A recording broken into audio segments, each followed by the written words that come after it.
El objetivo de esta presentación es describir cómo podemos crear una comunidad de aprendizaje y además una comunidad de aprendizaje de las difíciles, de las que son áreas muy genéricas, en las cuales los componentes, las personas que componen esta comunidad de aprendizaje tienen recursos que aportar muy diversos. Para ello vamos a ir viendo una serie de conceptos relacionados antes de decir cómo vamos a hacer esta comunidad de aprendizaje. El primer concepto que debemos tener en cuenta es que estas comunidades de aprendizaje se realizan o se pueden realizar con redes sociales, pero siempre estas redes sociales dentro de un objetivo común, que en este caso es compartir recursos.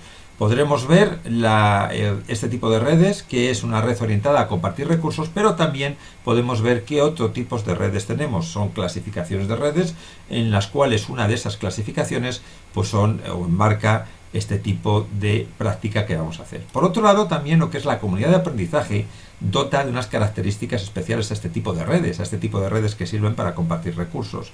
Conocer qué características tienen que tener este tipo de redes, los principales problemas que nos vamos a encontrar y cómo resolverlos, pues lo podemos obtener pulsando en este enlace.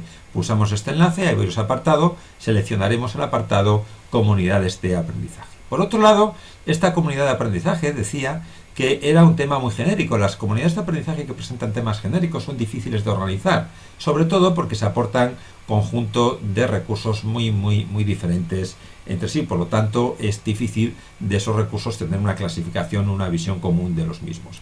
Pero hay una estrategia para este tipo de casos que son redes muy genéricas, que se llama estrategia Web 2.0 de abajo arriba. Si queremos ver qué estrategia es la Web 2.0, podemos pulsar en ella, y para ver exactamente en qué consiste este proceso de abajo arriba, lo vamos a ver a través de los pasos que tenemos que seguir para crear esta comunidad.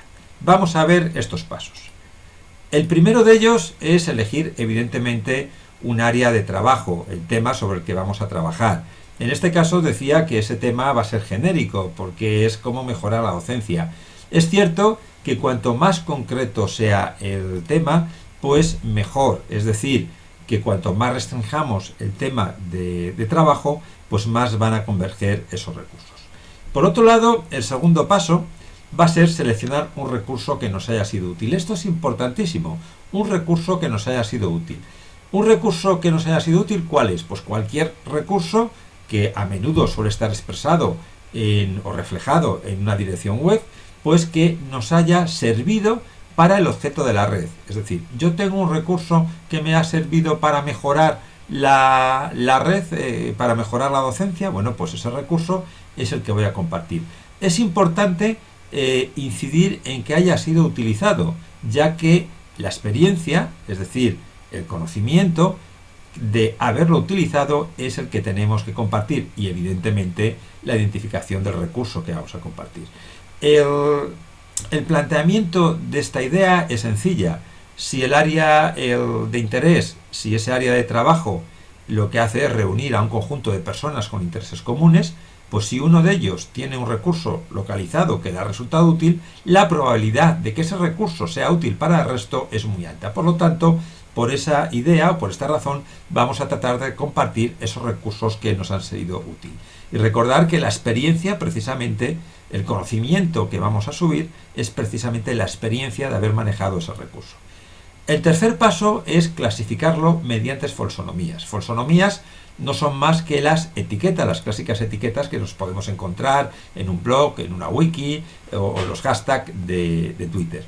Bien, estas folsonomías no es más que un método que sirve para clasificar diversos recursos de abajo arriba, es decir, sirve para clasificar los recursos a partir de la persona que va a subir ese recurso a la red. El cuarto paso es comprobar si ese recurso ya existe.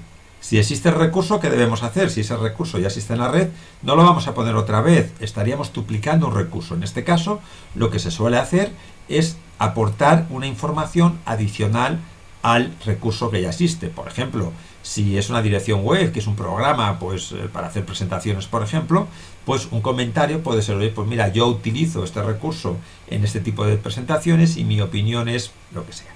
Bien, más pasos. El quinto paso es comprobar si ese recurso no existe, que evidentemente del paso anterior si no existía ya lo podríamos subir, y además tendríamos que comentarlo. ¿Qué se debería comentar? Pues hay que poner la identificación del recurso, es decir, la dirección web o el archivo o el vídeo, es decir, dónde está el recurso, una descripción muy breve de qué consiste ese recurso y además, y esto es muy importante, comentar por qué ha sido útil o por qué le ha sido de utilidad ese recurso. Después tenemos que seleccionar las etiquetas, es decir, vamos a ver cómo clasificaría yo este recurso, y eso lo hace la persona que va a subir. Esas etiquetas nos va a servir no solo para clasificar este recurso, sino además para que el resto de personas lo vayan clasificando. Este medio de clasificación va a ser muy importante para esta estrategia de abajo arriba. Un séptimo paso es comprobar si algunas de esas etiquetas están o no están en la comunidad. Es decir, si yo tengo un conjunto de etiquetas y alguna de ellas de las que yo he seleccionado ya existen en la comunidad, vamos a poner el mismo nombre. Y si no existen, evidentemente sí que las añadimos a esa comunidad. Y finalmente, pues repetir este proceso en tanto recursos distintos tengamos. No conviene subir de un mismo paso, en un mismo bloque, varios recursos, porque esto lo que va a hacer es que después no sea más difícil encontrarlo. Ahora vamos a ver qué condiciones se tienen que quedar para que esta comunidad se convierta en una comunidad de aprendizaje. Para ello tenemos que pensar dos cosas. Es que el aprendizaje, ¿cómo se produce? ¿Por el hecho de compartir una experiencia o por el hecho de utilizar la experiencia que han compartido otras personas? Bien, para que haya aprendizaje en este tipo de comunidades se suelen dar dos acciones. Una es revisar la comunidad, es decir, no solo aportar tu recurso y olvidarnos del tema, sino que de vez en cuando meternos a la comunidad y ver si hay algún recurso de los que allí ponen que hayas utilizado. Es importante dar tu opinión, tanto si es positiva como si es negativa. Se puede identificar casos en los que ese recurso no te haya servido, o al revés, casos en los que el recurso sí que haya sido de utilidad. También otro proceso es utilizar algunos de los recursos que nos indican en la comunidad de aprendizaje. Es decir, es posible que haya recursos que yo no los haya utilizado. Es posible que haya utilizado uno parecido, da igual, vamos a utilizar ese otro. ¿Por qué? Porque nos puede aportar una serie de ventajas o una serie de diferencias frente al otro. O incluso puede haber recursos que no haya utilizado de ninguno parecido, por lo tanto vamos a utilizarlo.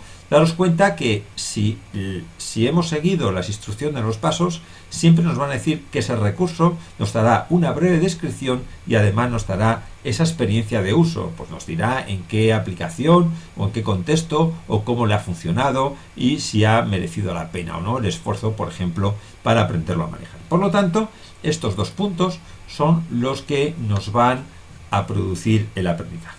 Esto que hemos visto no es más que una forma genérica de abordar este tipo de comunidades de aprendizaje. Ahora es conveniente ver la descripción de la práctica y ahí veremos ya concretamente cómo son esos pasos a través de ejemplos concretos.